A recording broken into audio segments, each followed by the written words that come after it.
And welcome back, everyone, to Who Would Win, the first Who Would Win of the month.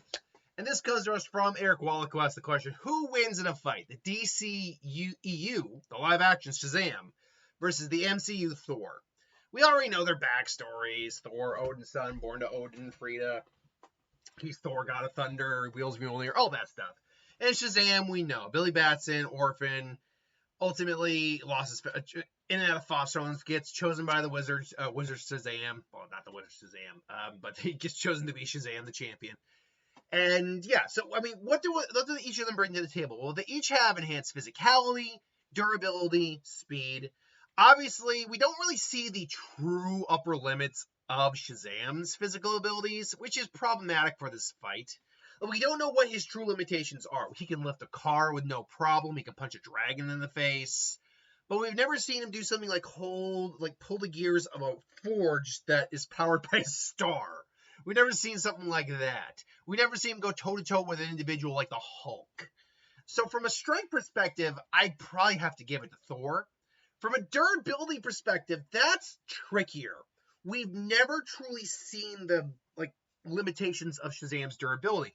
But we know normal weaponry just doesn't do anything to him. Only magic can hurt magic in his world. The problem is, Thor basically says, I come from a place where technology and magic are one and the same. Mjolnir does have mysticism built into it, as does Stormbreaker. Thor himself, the lightning he brings down isn't just straight, he is using his powers to do that.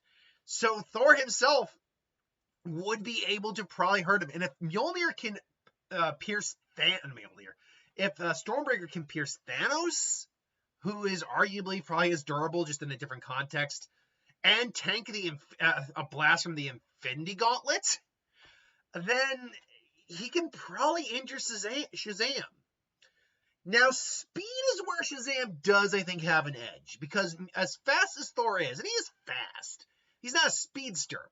He's only moves as fast as he does when he's holding Mjolnir or Stormbreaker and using that for flight. I mean, he can open a Bifrost with Stormbreaker, yes, but that's not really, he can't use that in battle very well, unless he managed to hit him randomly. It was like, Bifrost. So when it comes to speed, we know Shazam can move exceptionally fast. So we know he's got the edge there in terms of speed, because the speed of Hermes or something like that. Conversely, if we look at Thor's strength, like I said, he's got the feat of holding a star, holding up the mechanism to keep the forge open. And he's got the durability to survive being blasted by said star for a decent amount of time before he's near death, which means he could tank a random blast from a star. He could do that and survive without too much difficulty. It would hurt, but he could do that, which means not much of it, and lightning versus lightning isn't going to really be that big of an issue. So both these guys really aren't have an edge over each other in terms of lightning or durability, really. But Thor, strength. Well, let me rephrase that. Both of these guys are powerful, but Thor seems to hold all, if not most, of the physical edges here. And unfortunately, except for Wisdom of Solomon, that's all Shazam really has going for him.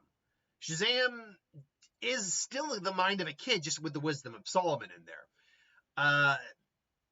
Thor, unfortunately, has over 1,500 years of, he says, I'm over 1,500 years old, and I've killed twice as many foes. He has centuries of combat experience. He is a warrior.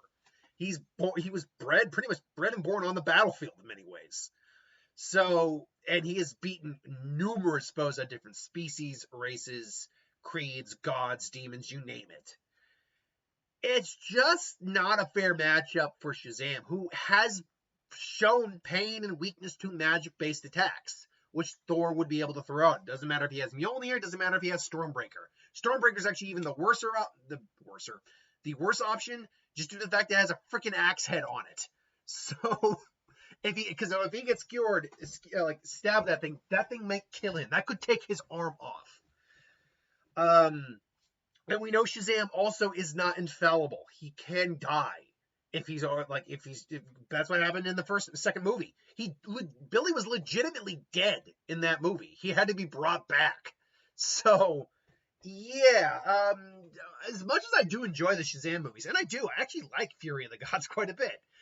Um, this is, I think, a mismatch. Thor would actually beat the hell. Not let me rephrase that. It's a mismatch, yes, but I don't think it's a speed around stomp. Like, the amount of durability and strength and speed, like Shazam, like I said, is still on the battlefield the faster individual.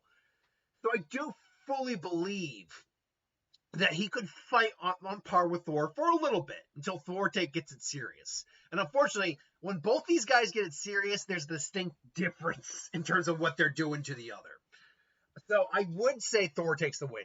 Almost certainly he takes the win. This is just my opinion, though. Let me know in the comments below what you think. Thanks for watching, though. Hope you enjoyed. I'll see you next time. Later.